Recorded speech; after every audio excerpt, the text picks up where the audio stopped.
हमारी पृथ्वी ब्रह्मांड में इकलौता ऐसा ग्रह जहां तक हम जानते हैं जहां जिंदगी है। पर कभी सोचा है ऐसा क्यों है? आखिर क्या है जो हमारे इस ग्रह को इतना इतना खास बना देता है? चलिए आज इसी सवाल की तह तक चलते हैं। तो सवाल सीधा सा है, वो कौन सी चीजें हैं, वो कौन से इंग्रेडिएंट्स हैं जो जिंदगी को पनपने का मौका देते हैं? आखिर पृथ्वी पर ऐसा क्या क्या एक साथ मौजूद है जो इसे हमारे रहने लायक बनाता है? तो देखिए, इसका जवाब छिपा है चार बड़े और सबसे जरूरी एक दूसरे से जुड़े हुए डोमेन्स में। इन्हें हम परिमंडल कहते हैं और यही चारों मिलकर एक ऐसा सिस्टम बनाते हैं जो जिंदगी को सपोर्ट करता है। चलिए एक एक करके इन सबको समझते हैं। तो सबसे पहले बात करते हैं स्थलमंडल की, यानी वो ठोस जमीन जिस पर हम सब रहते हैं। अब स्थलमंडल का मतलब सिर्फ पत्थर या चट्टान नहीं है। नहीं, इसमें मिट्टी की वो पतली सी लेकिन बहुत जरूरी परत भी शामिल है। वही परत जो पेड़ पौधों को पोषण देती है। और यहीं से तो पूरी की पूरी फूड चेन की शुरुआत होती है। इसी स्थलमंडल पर मौजूद है हमारे ग्रह का सबसे ऊंचा पॉइंट माउंट एवरेस्ट। सोचिए, समुद्र तल से 8,848 मीटर की जबरदस्त ऊंचाई पर। और फिर इसका ठीक उल्टा भी है। दुनिया की सबसे गहरी जगह प्रशांत महासागर में मैरियाना ट्रेंच, जो 11,000 मीटर से भी ज्यादा गहरी है। मतलब एक तरफ आसमान छूते पहाड़ तो दूसरी तरफ इतनी गहरी खाई।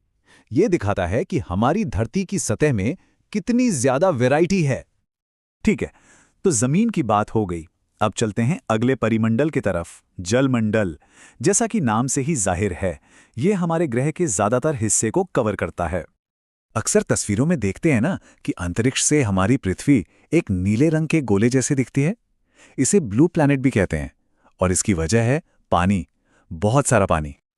और ये जानना शायद थोड़ी हैरानी की बात हो कि पृथ्वी की सतह का 71% हिस्सा पानी से ढका है, सिर्फ 29% जमीन है। तो एक तरह से देखें तो हमारा ग्रह असल में एक पानी का ग्रह है, एक जल ग्रह। लेकिन कहानी में एक बड़ा ट्विस्ट है। जितना भी पानी है ना, उसका 97.5% हिस्सा समंदर में है और वो खारा है। मतलब हमारे पीने के लिए, खेती के लिए, यानी हमारे इस्तेमाल के लिए जो मीठा पानी है वो सिर्फ 2.5% है। और रुकिए, उस 2.5% का भी ज्यादातर हिस्सा तो बर्फ की बड़ी बड़ी चादरों और ग्लेशियर्स में जमा हुआ है। तो सोचिए, हम एक नीले ग्रह पर रहते हैं, चारों तरफ पानी ही पानी है और फिर भी पानी की कमी महसूस करते हैं। है ना अजीब बात? और ये कमी सिर्फ पर्यावरण का मुद्दा नहीं है, ये एक सामाजिक और राजनीतिक चुनौती भी बन जाती है, जिसकी वजह से अक्सर समुदायों में तनाव भी पैदा होता है।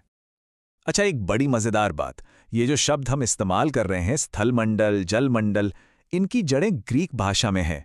लिथोस का मतलब होता है पत्थर, ह्यूडर का मतलब पानी, एटमॉस का मतलब भाप या वाष्प और बायोस का मतलब जिंदगी। तो हमने जमीन और पानी की बात कर ली।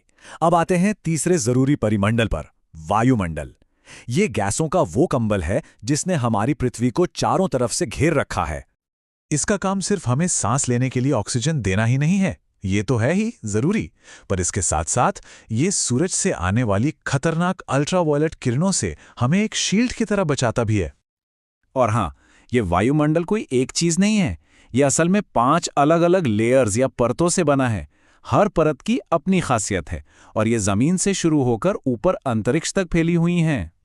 तो जिस हवा में हम सांस लेते हैं उसमें आखिर है क्या? देखिए, इसका बड़ा हिस्सा करीब 78% तो नाइट्रोजन है, फिर 21% है हमारी जीवनदायिनी ऑक्सीजन, और जो बचा खुचा 1% है उसमें कार्बन डाइऑक्साइड और दूसरी गैसें आती हैं। ये कार्बन डाइऑक्साइड बड़ी काम की चीज है, ये कंबल की तरह काम करती है और पृथ्वी को इतना गर्म रखती है कि यहां जिंदगी पनप सके। और अब आते हैं उस परिमंडल पर जो इन सबको एक साथ जोड़ता है, जीवमंडल, यानी द जोन ऑफ लाइफ, वो जगह जहां जिंदगी खुद मौजूद है। तो समझने वाली बात यह है कि जीवमंडल कोई चौथी अलग दुनिया नहीं है, बल्कि ये वो एक छोटी सी, एक जादुई सी जगह है जहां जमीन, पानी और हवा तीनों आकर मिलते हैं, और जब ये तीनों मिलते हैं तभी जिंदगी मुमकिन हो पाती है। इसी जीवमंडल में सब कुछ है, छोटे से छोटे बैक्टीरिया से लेकर बड़ी बड़ी वेल तक, और हम इंसान भी। ये असल में उन तीनों परिमंडलों का एक कमाल का संगम है जहां जिंदगी फलती फूलती है। पर ये जो कमाल का संगम है, ये जो नाजुक सा बैलेंस है, अब वो खतरे में है। हमारी अपनी एक्टिविटीज की वजह से हवा में कार्बन डाइऑक्साइड जैसी गैसें बढ़ रही हैं और ये गैसें ज्यादा गर्मी सोखने लगती हैं, जिससे धीरे धीरे पूरी पृथ्वी का तापमान बढ़ रहा है। इसी को तो ग्लोबल वार्मिंग कहते हैं और ये इन सभी परिमंडलों के बीच के रिश्ते को बिगाड़ रही है।